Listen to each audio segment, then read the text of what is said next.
Today we have a big topic. The topic is calmness. Now, and creating calmness inside your dog's body. So the first thing is, can anybody tell me, when do you feel calm yourself? Can anybody give me an example? Maria, can you give me an example? When I'm walking the dog. No, when you feel calm, like yourself, not with the dog. Oh, myself. When do you feel calm? In the mornings when I wake up. Very good, very good. Can anybody give me another example when you feel calm? Anitra, give me an example. Hold on, you're muted. You're muted. Muted when I'm walking through the forest or by the beach. Nice. That's very nice. That is right. Kim, give me an example. When I'm reading a book. Oh, that's good. It's a good one. Avery? Deep breaths, and my popsicle is keeping me calm right now. That's very good. Okay, Mateo. When I'm drinking my coffee in the morning. That's awesome. That's a good. That's yeah, good. me too. Russell, do you have one? For me, it's when I'm up in the Alpine. Yes, yes. Now, you guys gave me an example of calmness, of when you perceive yourself to be calm. However, those things that you told me were actually moments where you enjoyed something. So the first thing I like to do right now is I actually like to read to you the definition of calm, because this is going to actually help us understand how we create that inside our dog. So the definition of calm is the absence of violent or confrontational activity within a place or a group. The absence of nervousness, agitation, or excitement. Okay. The absence of wind. Okay.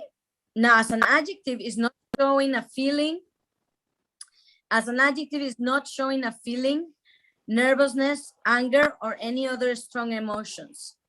So I wanted for you to know that, because I wanted you to understand that from those definitions, we actually, in those moments that we described, we were not technically calm. We were just having moments where we enjoyed the activity. You understand? Like I enjoy drinking coffee. And so we think that that's calmness. And in reality, since we're not engaging in any behavior that's violent or anything like that, technically it could be seen as calmness. But oh my gosh, Kim, that's so cute. Yeah, it's amazing. Amazing. Yeah. Okay, so that's what I'm trying to use a little bit of understanding. Okay, so if your dog is playing with you, is your dog calm? What do you guys think? Well, that would be a moment where your dog has an emotion. And because your dog has an emotion, that may not be calm. So a calm moment will be a moment where your dog is very relaxed, sort of like Kim's dog right now on the couch, right? That is really calm. But I'm not necessarily engaging with the dog. I'm not necessarily playing with the dog. You understand? So the very first step of getting your dog to be calm at any one time is for you to understand that you have to take something away, like energy away. So and then you introduce the energy slowly. So think about it like if you have a piggy bank and you want to put a lot of deposits in your piggy bank, a lot of them. And so what I want to do is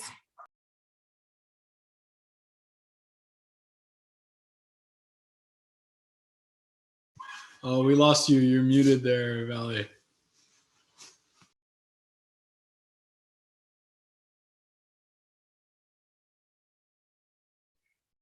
She's coming back.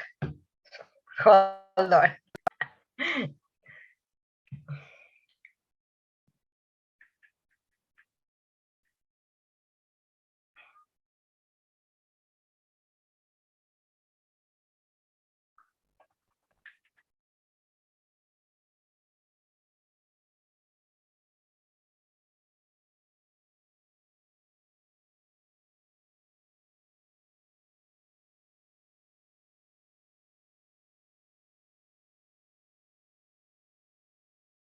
Oh my gosh, sorry guys, I apologize for that. Can you hear me now? No? Oh yeah. Yeah, okay, perfect. All right, so the moment where you're missing something and there's nothing there, there's no stimulation, that's usually a moment of calmness. Now, that moment is very short and fleeting. So what happens is if I want to create more of that moment, I actually have to put money into it. I have to put currency into that particular thing. So the way that I put currency into calmness is by, first and foremost, always knowing when it's happening, right? Like right now, Kim, your dog is calm, right? So when you're petting your dog in this moment, you're actually adding that currency to that behavior. So the most important thing about having a calm dog is actually noticing the moments where that happens and then adding something very soothing to that moment. You have to notice it because you can't. Calmness is so difficult to create by yourself. I mean, look at the definition. We literally will have to take everything away from the circumstance, everything away from what's happening at any one time, remove all the stressors, all the things that are happening in daily life, and then your dog will be calm. But that's not very realistic because when we're working with our dog, there's so many things that you cannot control. So the first step to actually creating a dog that's very, very calm is always noticing when your dog engages in that particular behavior and giving it a lot of currency to that. So for example, if I want to make it an absolutely thing that my dog is calm around bikers, around children, around like other dogs, okay, what I could do is I could first, when I'm watching a TV where there's kids, bikers, or dogs, and my dog is completely calm, not reacting at all to the TV, that's when I'm gonna add things. I'm gonna pet my dog. Now, before on a different Zoom class, we have talked a little bit about reinforcement. So what is actually is our currency that we're trying to put in our piggy bank? In our piggy bank being the dog, the more you fill it up with currency, the more you get a particular behavior. So we have a lot of things that we can use as payment. Number one, petting. Number two, talking to the dog. Number three, it could be a resource like a treat. Another one will be a toy. Another one will be like a particular behavior such as movement or a game. It could also be going to sniff something, going to find something, and peeing or pooing. Those are all the things that we can actually pay with. Now, if I'm trying to give currency to calmness, do you guys think it's a good idea for me to pay with tug of war? What do you guys think? No, because as soon as I do that, I'm going to bring my dog out of that calmness and into a different state of mind. So what is a really great way to pay a dog when they're calm? Well, the first would be to be very slow when you're talking to your dog. Wow, you're such a good dog.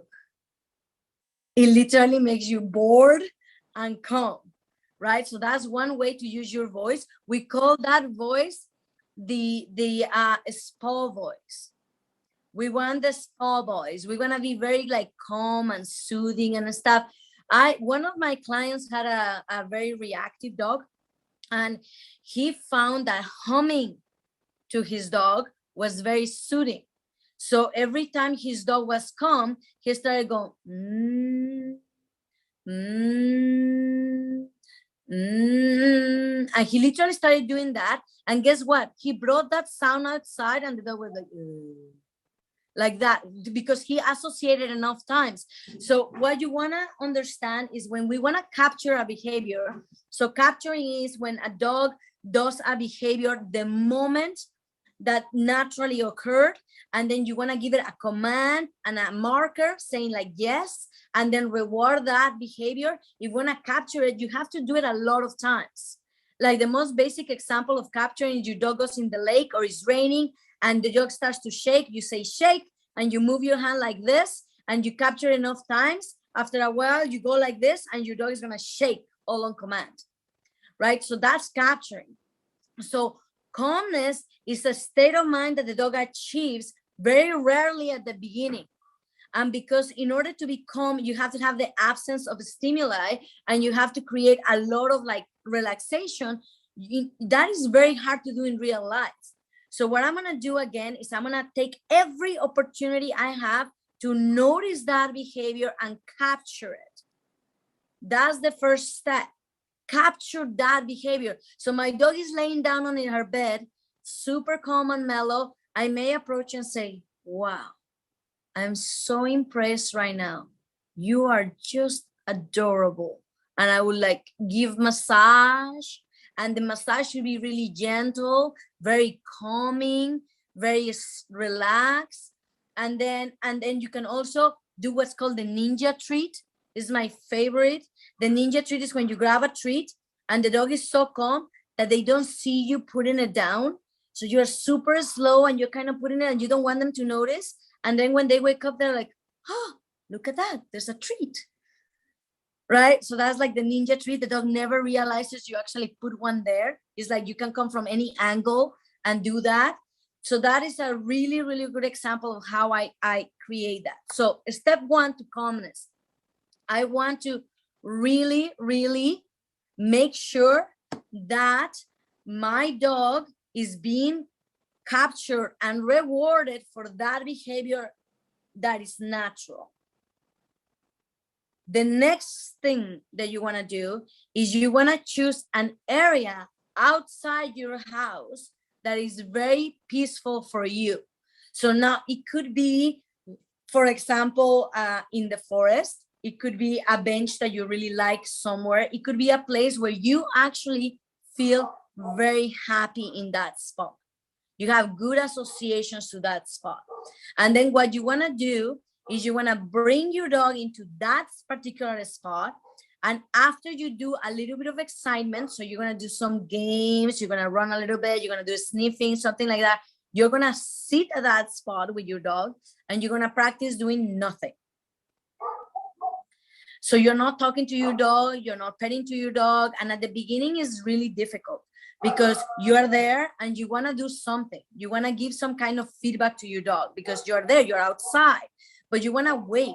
You want to wait and you want to wait. Now, time is ticking. So your dog may not get calm at all for a long time. So that's where you want to capture calmness first, because otherwise it's going to take you way longer. So what I want to do is I want to then, as I wait there and I'm doing nothing, I'm not interacting with my dog. I do have a shorter leash so my dog cannot meander around. There's going to be a moment where your dog is going to choose something that is a slightly approximation to calmness. So like, for example, if my dog is standing, a slight approximation would be a sit. So if they sit, I'm going to say yes, and I'm going to give a very calm treat. If anybody knows hypnotism with animals, okay, this is a really cool thing. So you grab a treat and you pull it out, and then you bring it really slowly towards the dog. And the dog goes like this. And then you give it to them. And then you created that level of relaxation. Now, here's the thing though. When I did that, I didn't do it. The dog did. So the dog was in control because it was the second the dog chose to sit down from a standing position that I said yes, and then I gave my treat. So the dog activated me. So the dog now is thinking, okay, I can make this human do things for me. Okay, so now the next step after that sitting would be what's more relaxing than sitting. Yeah, Melinda, I could read your lips. I can't hear you, but it was a down, right? Yeah, laying down, yes. Yeah, laying down. So that's what I would do next. So as soon as my dog relaxes, so again, he sat, I ignore my dog. He may get up because you added energy by giving a treat. I ignore again. And then all of a sudden with the tick tock, and nothing going on, your dog may choose to lay down. The second they do to say yes, And again, you very slowly give a treat, or you can praise, or you can massage. Okay, so that's your resource. So now I'm doing that. Now notice that I say, I go to a place that I really enjoy. I go to a place where I really feel calm. The reason why you want to do that is because the first couple of times that you do this, you're going to experience a little bit of frustration. Why? Your dog is not going to do it when you want to. He's going to do it when he can. That may take a long time. So if you go to a place, you bring a book, you bring something that you're really comfortable. And I mean, this place could be just outside in your yard. It could be outside the front door. It could be anywhere where you feel that you can wait for at least 20 minutes. And this is what it means to train your dog organically, because if I add energy at any one of these points, I'm not creating calmness. Now, is it true that I can create calmness on my dog? What do you guys think? Can I create calmness on my dog? No, I can't. My dog has to choose it. There's no way I can force my dog to be calm. There's no way. I have to convince my dog that calmness pays, and it pays with the things that they like.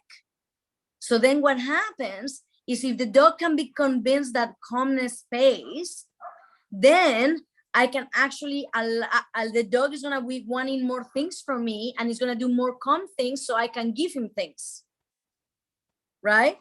So step one, I'm going to capture calmness when it happens naturally in my environment. Step two, I go to a new place where I am very happy and I feel comfortable waiting there for a while. And then I'm going to mark anything that remotely looks like calmness. Now, if my dog is usually really hyper and really sniffing around and really la la la la la and doing things, and all of a sudden they stop, I say yes. Because that is calm for my dog, like slightly closer. You see what I mean? My dog may not be able to sit right away. So I may wait for them to just stop moving. And then I bring that treat. Or I say, good job, buddy. I don't have to touch. I can just say, good job. But you have to always say yes first. Always mark it. Because the dog will know what you mark first. Okay. Now, step three. Now, I randomly waited in a place that I like, in the forest, out of my house, wherever you like it. And I started giving the dog something for being relaxed. Okay. The next step after that is to teach your dog a boundary. Now, the best way to teach boundaries to a dog is a bed. And that's why we do exercises called bed manners. Because the dog has a very clear physical boundary where they know that if they go into relaxation in that boundary, it pays very, very well. Okay. Now, at the beginning, when you have a physical boundary, we like to do something that's raised off the ground. Now, the reason why we would like to do that is because it gives a level of comfort to the dog. So it makes it really easy for them to want to be there, especially if you do some games towards it. Now, does anybody in this call right now does not know bed manners? Russell, you know bed manners. You put the little towel all the time. That's your bed. Yeah. You never called it bed manners before. Oh, I apologize. Yeah, it's called bed manners. Oh, wait. Yeah. I thought it was something Yeah. about keeping them out of my bed. Yeah, no, it's keeping them in their bed. But you graduated now, so you're only using a towel on the ground. Yeah, that's your bed. Yeah. I can use something like the towel anywhere I want. That's Yep. right. You can take it anywhere. So at the beginning, the boundary is really big. It's like a raised bed. But once the dog understands what's expected in a boundary, you literally can put a towel and then a tile. You can do anything, and the dog will actually understand. Whenever I go to that thing, I actually get into that mental state that is relaxed. Right? Now, how do I get my dog to go to a bed? Can anybody suggest something? Say bed. Point. Yeah, very good. Say bed and point. What if the dog doesn't actually know the word bed, Avery? Pardon? Lure. Yeah, lure. So you use a treat on the nose and you bring the dog to the bed, and when they hit the bed with their paws, you say yes and give them a treat, right? So that's the very easiest way to help a dog learn bed manners. So you do that part. And then just keep doing it over and over again. And then what you want to do is you want to create relaxation on the bed. So once the dog hit the bed, then what do you wait for? Yeah, so what is the dog going to do? So the dog is standing. What do you wait for? Melinda, you know. Lay down. Well, yeah, but before that. So standing. Sit. Sit Perfect. And then? down. Perfect. So that's how they actually do it. They'll sit first. Then you'll say, yes, you toss a treat on the bed, right? And then if they are comfortable and they're going to go lay down, and then you toss a treat there. So this boundary now is huge. Now, if I have a dog that has a little bit of insecurity towards people, I may choose to take my bed with me to Walmart. And I drive with my bed to Walmart, and I park really far away from the people to make my dog succeed. And then I put the bed out and I go bed and I go with my dog. And then I wait for my dog to be calm there. And then I feed my dog dinner there. So that brings me to the next point. When it comes to calmness in predators, you really want to convince them that it is good. It is definitely a game where you're going to convince them that it's really amazing. If I'm having a moment where it is mandatory that my dog is calm. So let's see an example. Okay, I noticed that whenever my dog sees a kid, they get tense. Okay, or they try to run towards the kid or something. And I started to notice that my dog is getting this energy around kids. That's an emergency already. Okay, I gotta get my dog trained. I gotta do something about that. I gotta change that idea. I gotta convince my dog that kids are safe. Kids are, you just don't care. Okay, so that's where I would go, okay, this is now a primary point of our relationship. So what I'm gonna do is I'm gonna use my food as currency. So instead of feeding my dog from a bowl, I am gonna feed my dog by only practicing calmness near the kids. So that's their dinner time.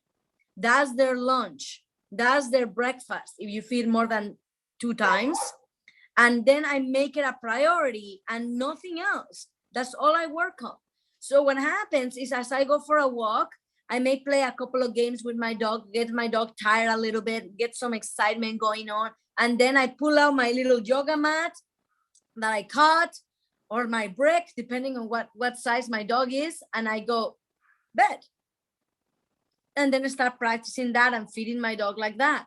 And so what you realize is all of a sudden, your dog is really engaged with you and it wants to be calm because it actually pays them their survival.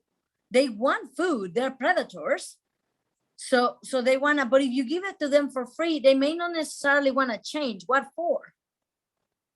Right? They can't logically think that the treat you have or the kibble you have is different and it's gonna pay better. They don't know that you have an idea that they should be friendly because one day they're gonna go to an amazing party with other dogs and there's gonna be kids there. They have no idea about that. So you actually have to create the experience. Yeah. So I'm gonna make it a priority. So I wanna put a lot more coins on my piggy bank, a lot more energy onto that idea that being calm is amazing. So far, so good. So now we have number 1. Wow, I noticed my dog being calm and I'm gonna pay a lot of attention to that. A lot of it, a lot of my emphasis is gonna be onto that. I'm gonna capture that calmness. Most people, most of us actually notice what's wrong the most. It's a program that we were given before. So like, oh wow, did you hear how that lady was talking to that other lady at the coffee shop? That was kind of rude, don't you think? And there were 30 other things that were amazing, but that's the one thing that you notice, right? So sometimes our eyes are gonna focus on the things we don't want. So we actually have to train our eyes to look at the things that we're really wanting and then appreciate those things. Wow, did you see that lady at the coffee shop? She was wearing the best shirt I ever seen. I love to have a shirt like that. That is positive, right? It doesn't necessarily have to be like a lie. You shouldn't lie. It should be something that you actually admire, but it's the same thing with your dog. I'm gonna really focus on capturing that calmness. Number 2, okay? We want to go somewhere where we feel very comfortable and very calm ourselves, and we really have positive sensations where we can spend time waiting. We wanna be in that place waiting. And then we're gonna capture any successive approximations to the most amount of relaxation your dog ever done. So at the beginning may just be like, again, standing still for a second. And another time maybe just sitting. Another time maybe laying down. And maybe you don't just stand still for a second. You do that a few times, you mark that a few times, and then you leave. Right? That's maybe all you can get. Now, I recommend making an effort and waiting longer, but life gets in the way sometimes. Sometimes you have things to do. Okay, number 3, boundary training. Choose a bed, train some bed manners, teach your dog to stay on a bed and be calm on a bed. Now, when you are using a boundary for something like that, you must always also have a word that's going to let them get out of the boundary. And that out of the boundary has to be exciting, like free. And then you run around with your dog and you play some proximity games or some engagement games, and you play some tug of war or like anything like that. So they know that if they stay calm in the boundary, at some point they're going to have fun. You can't just be calm all the time. That would make you boring, right? So you're going to have some excitement too. So you're going to have kind of pair both of those. Yeah? Okay, next. So now I have the boundary. Number 4, restrain. A lot of the times when you actually would love to have calmness in your dog, is gonna be when your dog is restrained. Why? You want calmness in your dog when your dog is restrained, because usually the reason why you want to restrain your dog is because something is wrong. They hurt their paw. They have something stuck on their fur. You're gonna save them from another dog. Any particular reason. They have an eye infection. They have an ear infection. They're rolling fish. Anything like that. Like, you have to do some kind of level of restraint. So restraint must equal calmness. So at the beginning, and does anybody have a giant dog at the moment? Avery? Yes, exactly. So a little bit big. So what you guys are gonna do is, in order to start you teaching calmness with restraint, you're gonna put your hands underneath the front paws towards their chest, and you're gonna interlock your fingers like this. Okay? And then you're gonna lift up the chest up like this towards you. And when the dog does no longer move, you're gonna say yes, and super slowly, you're gonna bring the chest back down. So the forelegs are on the ground there. Okay? So that's what you can do with a bigger dog. With a smaller dog, pick up the dog up, like fully grab onto the dog. Then if the dog wiggles, hold on to it. Bring it close to your chest if you need to. Just hold it like that. And then when the dog stops wiggling, say yes, and slowly bring it to the ground. And don't let that dog go until there's absolutely no movement. Then you say yes, and then you let go. So now you're saying, if you wiggle, I can't let you go, but if you relax, I'll do whatever you want me to do. Let you go, right? Now, if anybody's dog is afraid of being picked up or physically manipulated, don't do it. I'll teach it to you. We'll teach you how to do that positively, so you don't continue to traumatize your dog, or you have a relationship where it's not based on trust and respect. because being able to pick up a dog is actually, your dog should trust you. Mateo, can you pick up your dog? Yeah, we can. Yeah. Okay, that's perfect.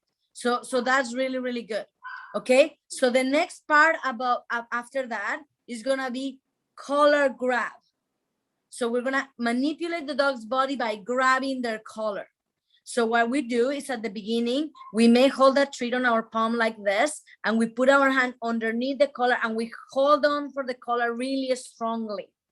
And we don't move the dog, and we hold the treat on the dog's nose, and we keep holding on to the collar. And when the dog relaxes, you say yes, give the treat, and really gently and slowly, the dog is not moving, you release your collar. Notice there was no motion. Okay, there was no motion. Okay, let's see. Everybody's here. Yeah, sorry. Didn't somebody ask a question, you guys? Let me check the chat. There. Okay, so that's the next step, the collar grab. Now, once your dog is comfortable, you picking up with the pointy end forward. Okay, then you want to pick him up with the pointy end sideways. So that way. So then you just put your hands underneath your doggy, one above, one underneath, and you pick them up like this. And then you bring them down like that. Now, Bruce, you can do this no problem with Misty, right? She completely like, bleh. Yeah, that's good. That's really, really good. So you want to do that. You want to pick up your dog. If your dog is big, just put your hands under the body, the stomach, and just lift up gently, slowly. They don't even have to go very much. You just have to push up. And when the dog relaxes their weight on you, you say yes. Because they're trusting you. They're putting all the weight on your hands. Now, if anybody likes swimming, this is an amazing activity to do underwater. Well, not underwater, in the water. Don't drown your dog. You can put a life jacket on your dog, and then when you go swimming, you hold your dog so they don't swim. Just hold them by the life jacket or by the stomach. And they're trusting you. You say yes, and then you can pet, you can give a resource, whatever you want. Okay. See, we have a little bit of that. There you go. Is everybody clear with the first step? So physical manipulation, you gotta work on that. So we have an echo. I don't know where it's coming from. Let's see. There we go. That's good. Thank you. So the next step after that, so we have capturing, we have going to a place and capturing it somewhere else outside the house. Then we have boundary training, and we have restraint. Do we have those? The next type of calmness is gonna look really strange to you, but tell me something. When you don't know something, let's say we wanna fly a helicopter. Who here can fly a helicopter? Can any fly a helicopter? No, right? So let's say this is your first class. You're gonna go to learn how to fly a helicopter, and you're getting on the helicopter, and you're gonna go and actually learn. How do you feel? Are you calm? No, we're not calm because we don't know how to fly a helicopter. We're gonna learn how to fly a helicopter. So, but what happens after you've done 385 hours of flying a helicopter? What happens? How do you feel when you're getting in the helicopter? You feel good. You feel confident. So the next level of calmness actually comes when you know something. When you know something very well, that causes confidence and calmness. So the next level, the last level of calmness is actually rehearsing things that we teach you, rehearsing games, having fun with your dog. Because when your dog knows something, that's gonna bring confidence and calmness. Because they know what you're gonna do. They can predict it. They know if they look at you, somehow you're gonna work for them. They can trigger you. That's the best way. You can teach your dog commands. You can tell your dog to sit. You can tell your dog to down. And your dog is gonna do an amazing job. But it doesn't mean that he's gonna do it when you're not there. It doesn't mean he's gonna do it with your mother or your grandma or your friend when you all of a sudden had an emergency and you had to leave. It doesn't mean they may listen, because that was something that you had to tell them to do. Okay, it's very different when a dog chooses to do something and then you get activated and give a reward. It's slightly different. Okay, and then once I have a foundation where the dog can do things and I will react a certain way, that's when I can add obedience, and my dog is gonna be in a rock star. Because now I can like work my dog in the film industry. Why not? I can give him a command and he'll do a trick. That's great. But first I want to build this foundation where my dog actually knows and it rehearses the scripts that are important in my life. And if you missed the Zoom class about the scripts, just super briefly, okay, whenever you want your dog to do something, you can write a script for it. And that script is written in the positive present tense. So let's say it's really, really important for me that my dog does not bark when people come in the house, like when people knock on the door. Or like if he barks to alert me, but he stops when I say stop. So let's say that's a very important one. So then I will write my script.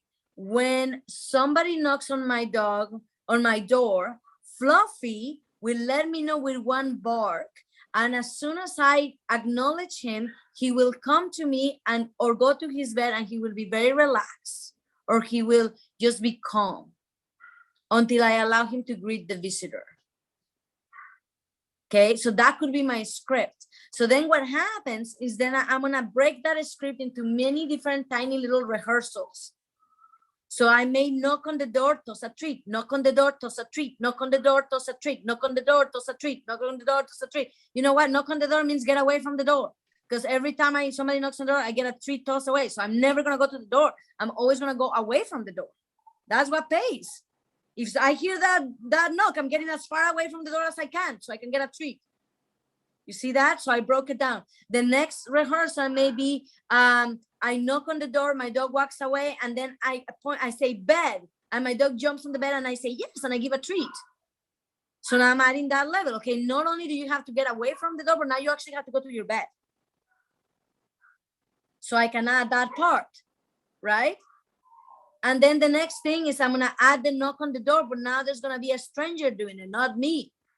And then we're gonna rehearse going to the bed, and going to the bed, and going to the bed, and going to the bed. And the next thing is somebody's knocking the door, my dog went to the bed, and now I'm gonna open the door and then go to my dog and reward while the door is open. And I'm gonna make sure my dog gets rewarded for the door open, for the door open, for the door open. And the person is coming in, but not too much, just right there. And then after that, I'm gonna reward the person coming in, close the door, and then I tell my dog, go say hi. You understand? So you're gonna break it down into all the little tiny rehearsals, as small as possible, as fun as possible. So like I may even have the person toss a treat at my dog on the bed instead of going say hi for a while, tossing a treat on the dog. I may even have to have my dog tied up first. So my dog learns that. And that's another level of calmness actually, but that's in the boundary training as well. But we haven't practiced that very much yet. So I haven't talked about that, but that's tie-outs. Tie-outs are amazing because if you live in a place like Canada, one of the greatest things that you can do is go camping. Go actually explore your environment. And like we get dogs because we want to do that. We want to go on our RV, and we want to do, like, if you want to camp on an RV, or if you want to just have a tent. Like I love just going with my truck in the middle of nowhere. I don't even know where I'm going. And I just pull up my tent anywhere, and that's where we're camping.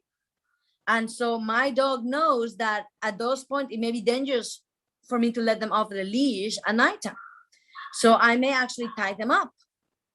I may actually have them tied up while I'm preparing like the food on the fire. I don't want to have to watch my dog. I want to tie them up, and they should be calm and relaxed while they're being tied up. They should know what that means. And again, if your dog doesn't know that, we'll teach it to you. We'll teach you how that happens. Some of you guys have dogs that came from me, so your dog already knows this stuff, but I can teach you how to continue with it, how to make it 10 times better. Oh my gosh, there's a little puppy over there. That's so cute. Yes. Oh, that's so adorable. Okay, so are we clear on the levels of calmness? So one, capturing whenever it happens. That's the most important wise. If you don't do anything else and you just capture calmness, you're gonna get it all the time. You're gonna do amazing stuff. So you gotta capture it. Number two, we want to go somewhere that is not your house and capture it outside. Number three, boundary training. A bed or a tie out works like a charm. It's amazing. Number four, manipulation physically. You need to protect your dog from danger. You need to desensitize them now when nothing bad has happened yet. Okay, now is your dog gonna get hurt throughout your life? Guaranteed. It's gonna happen. Your dog is gonna step on a thorn. Your dog is gonna crack their pads during winter. Your dog is gonna, oh my gosh, I twisted my ankle, dad, oh, oh, oh, oh. And you look at it and it's like, oh, it's fine, right? You step on your dog's paws. Oh, look, it's Vision. I see Vision. She's doing calmness right now. So cute. Yeah, very nice. Good capturing, you guys. And then, you know, things like that. So I want to physically manipulate.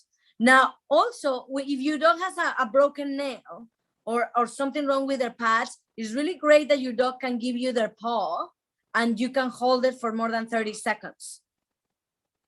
Okay, most everybody can teach their dog to shake a paw, but the majority of people cannot hold that paw.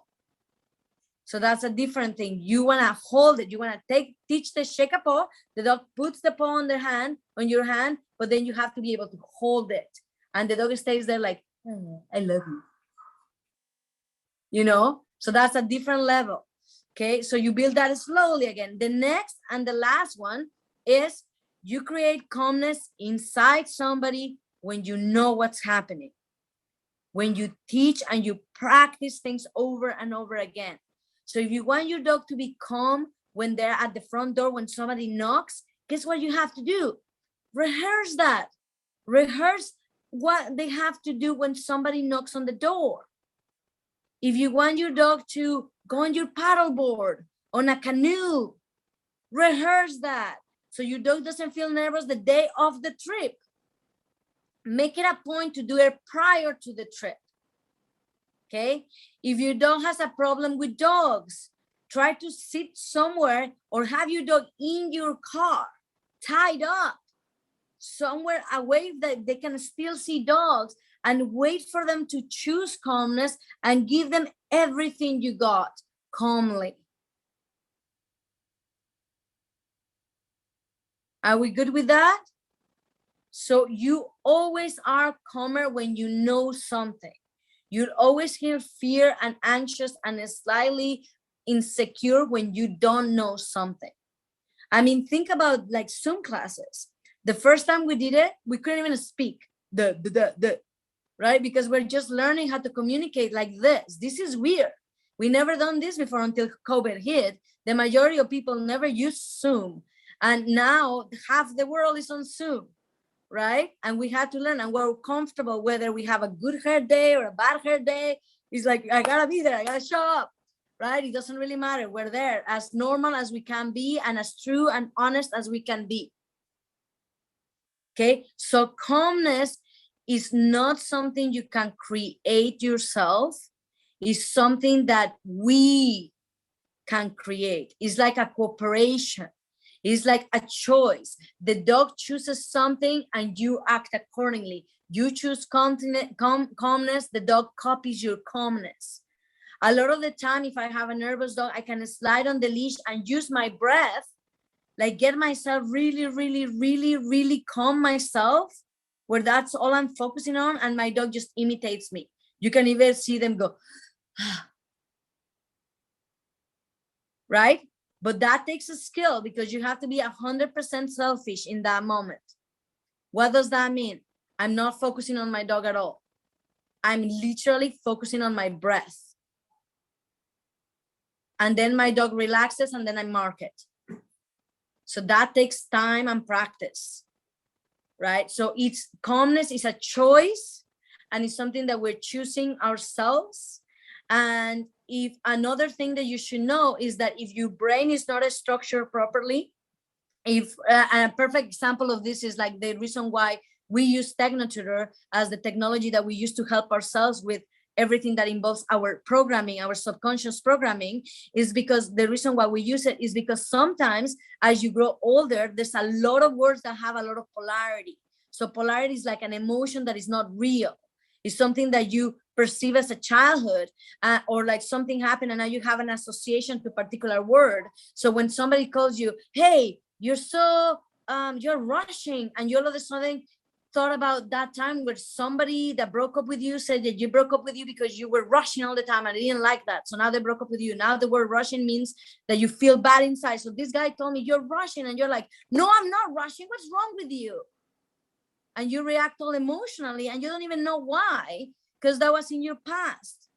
So if you have a lot of polarity, a lot of triggers, you are going to be acting subconsciously not very calm. And you're going to be very, very emotional about things. Something may happen that is actually not that bad, but you may make it a huge bucket because you have a lot of energy inside of you that is not being like subdued. So that's where you want to work on yourself. That's why you want to actually have a dog, because the dog is going to be your mirror image, you guys. So you have a puppy and this puppy is crazy and is giving you a lot of hardship. Look at yourself and think about where you can improve, because they are going to tell you exactly who you are. They don't have filters whatsoever. So they're going to tell you. And so we work on ourselves. Now, if you got a rescue dog, okay, their brick wall of understanding may have a lot of polarities in it. It may have a lot of missing brick, cracked bricks, and crumbled bricks. So we have to restructure their foundation. We have to kind of like do a system upgrade. So in order to do that, we may actually have to remove the dog from the triggers, build that confidence, those rehearsals away from the triggers, get them really comfortable with some games. Anitra, by the way, Anitra came last weekend and we did some exercises and wow, improvement. It was like night and day. I couldn't believe it. His dog was still a little barky, but there was no longer, I'm gonna kill you bark. It was like, I'm just not sure about you. So that was a huge improvement. It was so amazing to watch. That totally made my day. Congratulations, keep it up. That was really good. So we removed the dog from the situations where the dog gets triggered. And instead we do all these games. We build that confidence, that love and fun of playing. And then we slowly introduce some of the things that trigger him and then start playing those games during the triggers. And then eventually the triggers are not going to even be a trigger because he's too busy playing with you. By choice, by the way, because he was just walking and he chose to look at you when there was a trigger. And all of a sudden you activated, because that's what your dog does. Whenever they look at you, you activate. So they have a remote control, like a TV channel. And then if you're boring, they look at you and then you change the channel. And so you're becoming exciting and they go, ooh, look what I can do. Watch me. And they look at you and you go, wham, game. Right? So that's really fun. And then you're actually learning how to help your dog in a super fun and conductive way. So calmness sometimes doesn't exist inside of you because you have your brain really screwed up. You have a lot of different associations, emotions, things that you haven't worked through that may be challenging to you. So we got to work on those. If you want to know how to do that, send me a message, talk to us, we'll help you. We have tools for that. And I didn't make these tools. People a lot more smarter than me that have gone through so many more things have actually created those tools, and it has helped hundreds of people. And then other things that you have to do is, if you didn't get your dog from the beginning, you may have to fix them a little bit. And that's okay. And there can't be any rush. We're going to slowly build that wall. So they are very confident. So when the stressors of life happen, they go, you can't move me. I am Zen. Right. And then if otherwise he goes, right? So we want to do that. Are we clear with some of this information? All right. So we're done with the subject of today, which is calmness. Now, if anybody has any question about their particular dog, let's talk about it. Did anybody wants to talk about something about their dog that needs some help, feedback, anything like that? Oh, Mike, go for it. So Vision is perhaps going into heat. Okay. And it looks pretty much like she's going into heat right now. But also it's Vision is brand new with us, but has come from a really good home in Canine Valley. One thing I noticed is she's been shying away from her harness. And I'm trying to decide if it's something that I'm doing or if it's something that I'm going through heat and I'm. You know, that's a really amazing question. And I love that you brought it up, because one of the things that there's only a few things that the dogs perceive as an absolute rudeness. Mm-hmm. And one of those things is whenever you approach them with equipment. If you ever go to put equipment on your dog, you actually walk to her and want to put equipment on, they see that as very rude. So they eventually will begin to shy away from the equipment. So some dogs will do it more than others, depending on their personalities, but it's very key that you always call the dog to you to put the equipment on. So that's number one. Number two is exactly what we were talking about a little bit, doing rehearsals that are specific for like the script. Whenever Vision sees her harness, she runs towards it and puts it on.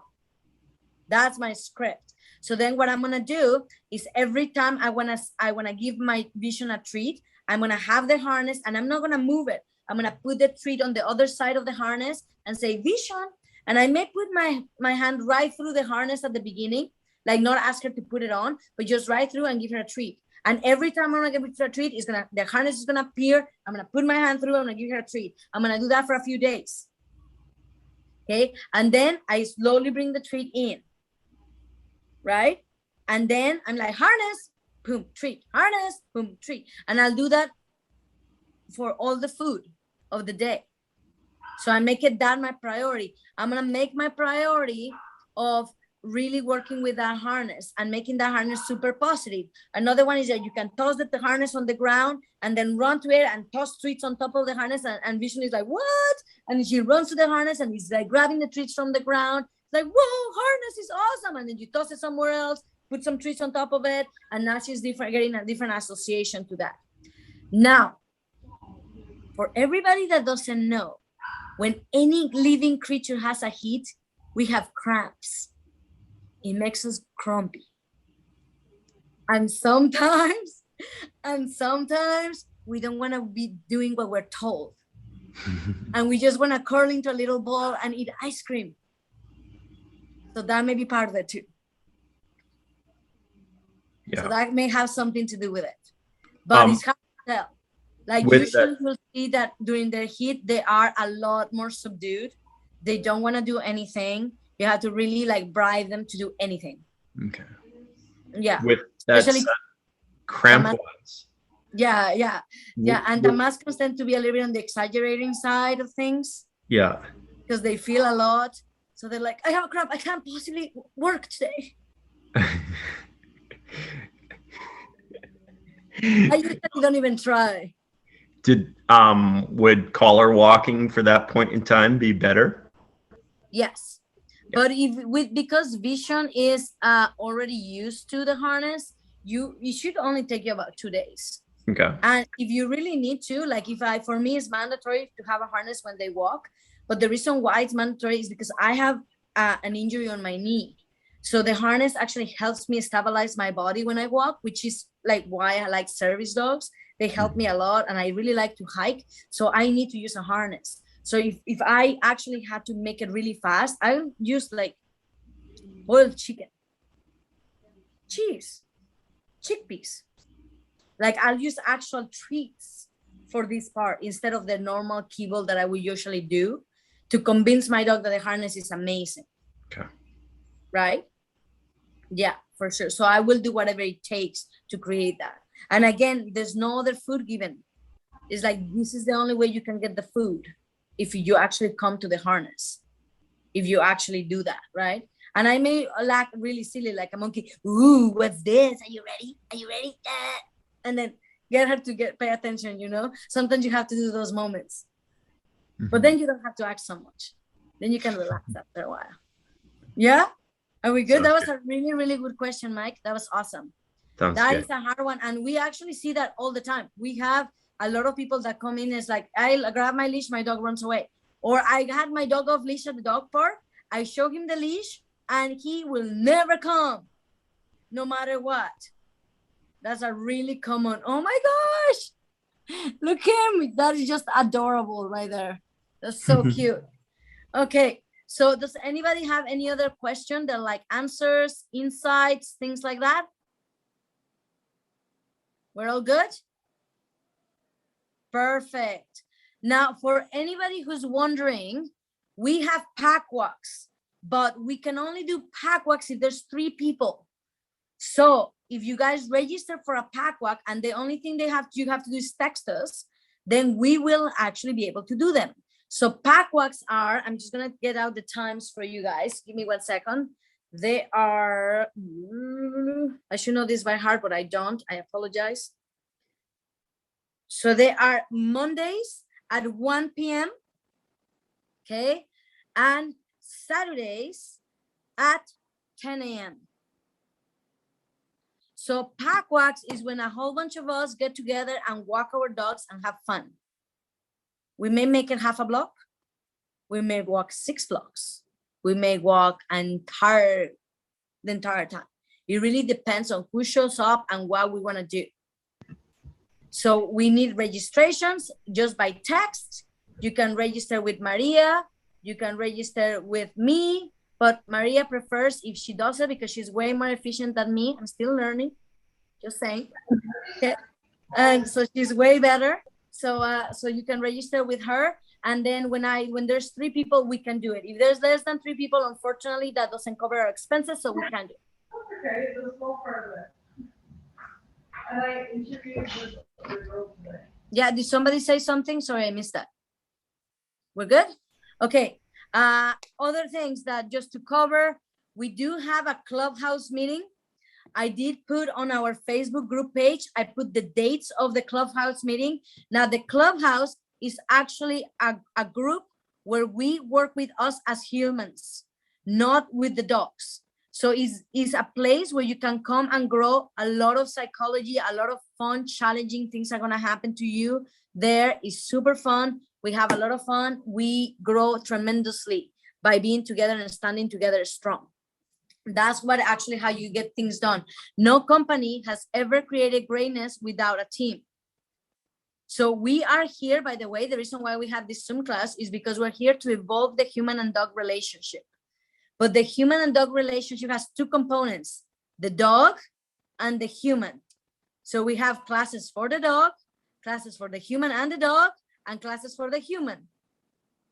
So we can grow. So if you like to be challenged and learn some crazy stuff about your brain and how you actually work, you are totally welcome to come to those classes. So we'll keep putting them on Facebook. We'll remind people when the clubhouse meetings are happening. And they're super fun and they're very, there's no, you don't have to do anything. It's fun. It's just a place to listen, grow. If you want to bring something to the table, you can. It's just a place for us to grow as people. And we have lots of games too that challenge you to think differently as well. Everybody good with that? Awesome. So we're set. We will see you next Monday on the next Zoom class.